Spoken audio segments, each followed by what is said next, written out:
درود بر شما. خیلی تکنیک های متفاوت استرچ هستش که کمک میکنه برای رنج آف موشن، برای فلکسیبیلیتی یا خیلی برای سیرکولیشن خون، که اینا کمک میکنه واسه ترمیم بافتا و اینا. تکنیک های مختلفیه و خب سبک های مختلفی انجام میدن، آموزش میدن. یکی از اونا بیشتریاشون که خب همون حالا تای یوگا هستش یا تای هستش که روی زمین انجام میشه، روی مت انجام میشه. یه سری تکنیک ها رو روی تخت هم یا روی همون تخت ماساژ هم میشه انجام داد. یعنی در حین که اگه دارین روی بیمارتون، روی کلاینتون دارین کار میکنین و میبینین که نیاز داره یه خورده ایمپروف کنه اون چیزو، رنج آف موشن و اون حرکات مال مفاصل و اینا رو میشه از تکنیک های تای هم استفاده کرد.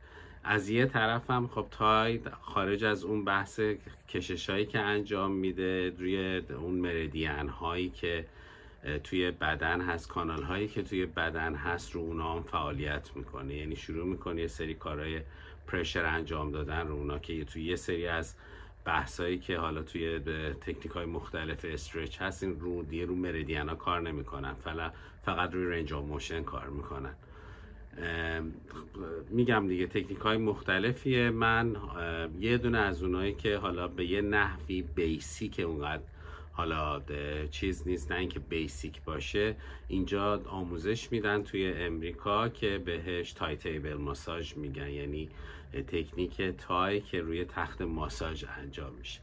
اینو من به صورت آنلاین گذاشتم توی وبسایتم و اونایی که علاقه مندن میتونن برن اونو در بیارن، انتخاب بکنن، یاد بگیرن، آموزش ببینن و تکنیکاش خیلی راحته.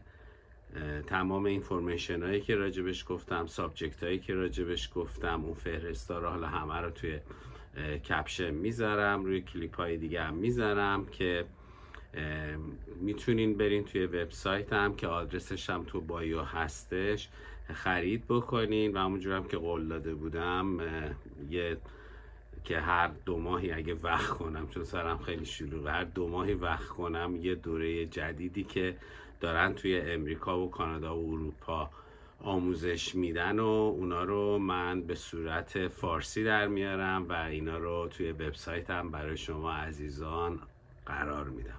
هر جا هستین تندرست و شاد باشید. بدرود.